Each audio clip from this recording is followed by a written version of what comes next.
Advocate Mannan, যে আপনারা doctor Mannan, আপনার মন্তব্য শুনবো এই প্রসঙ্গে। আপনি যেটা বলতে চান আপনি ডেফিনেটলি বলবেন, কিন্তু একটি কথা সেটা হচ্ছে যে এই যে পরস্পর সন্দেহের একটা ব্যাপার আমরা দেখছি, যে একে অন্যের দিকে কাঁদা ছোড়াছুড়ি, যেটা আপনি একটু আগে বললেন বা আপনাদের নেতা বলেছেন যে ষড়যন্ত্র করছে, সরকারের সাথে ষড়যন্ত্র আছে, এটার মধ্য দিয়ে সোহরাব হোসেন যে কথাটা বলেন, এর মধ্য দিয়ে আসলে আওয়ামী লীগ তাদের নিজেদের জায়গা খুঁজে নেওয়ার চেষ্টা করছে। এর পাশাপাশি অন্তর্বর্তী সরকারের ব্যর্থতার কথাও আমরা একাধিক নেতার কাছ থেকে শুনেছি, যে অন্তর্বর্তী সরকারের যে ব্যর্থতা এবং সেটাকে আরও বেশি করে সামনে আনার মধ্য দিয়ে তাদেরকে ফিরে আনার জন্য পথ করে দেওয়া হচ্ছে, আমরা জামাতের নেতার কাছ থেকেও শুনেছি। কিন্তু আপনাদের একজন নেতা আবার বললেন যে অন্তর্বর্তী সরকার ষড়যন্ত্রে লিপ্ত ছিল। তো এত ষড়যন্ত্র আপনারা দেখছেন, কিন্তু তথ্য যদি না পাই আমরা কি করে তাহলে ডিটেইল জানবো?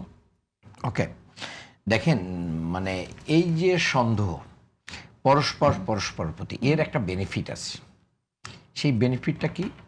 এই বেনিফিটটা যারা বিভিন্ন দলের ভিতরে ঘাপটি মেরে থেকে ষড়যন্ত্রকারী থাকে, তারা তখন বুঝে ফেলায় যে আমাদের এই ষড়যন্ত্র জানাজানি হয়ে গেছে, সো দ্যাট আমাদেরকে থামতে হবে। এটা একটা বেনিফিট।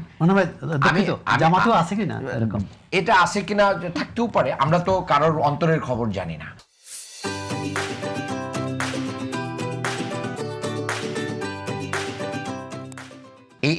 এটা নিয়ে তো আমি বক্তব্য দিই। বিএনপি বলতে পারে যে আমাদের থাকতে পারে, আমরা বলছি বিএনপির থাকতে পারে।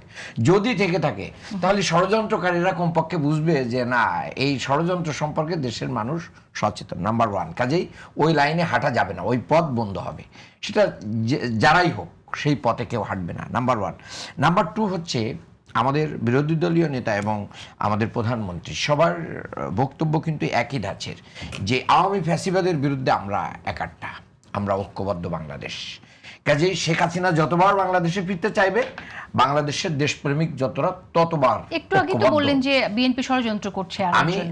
আমরা কিন্তু বিএনপি বলি নাই, মানে এবং আমাদের মানে কিছু লোক, এটা কিন্তু আমাদের সেক্রেটারি জেনারেলের বক্তব্য কিন্তু সবাইকে এবং সরকারকে মিন করে নাই, কিছু বিএনপির ভিতরে থাকা কিছু লোক এটার দ্বারা পুরো বিএনপিকে মিন করে না, এবং পুরো বিএনপি এটা চায় না। কারণ আমরা এই 17 বছরে একই সাথে আমরা মানে অত্যাচার, নির্যাতন, জেল, জুলুম এবং এই আইন আদালতে ঘোলাঘুলি করেছি, একই খাঁচাই থেকে আমরা কিন্তু হাজিরা দিয়েছি। কাজে আমাদের এই ইতিহাস আমরা বলি নাই। যারা সুখে ছিল তাদের তো অনেক কিছুই, ব্যবসা বাণিজ্য ঠিক ছিল, অন্য সব কিছু ঠিক ছিল, পদপদবিও ঠিক ছিল, বাড়িঘর ঠিক ছিল, মানে তাদের তো অসুবিধা হয় নাই। এই জন্য সেই ষড়যন্ত্রকারীদেরকে এখানে মিন করা হয়েছে।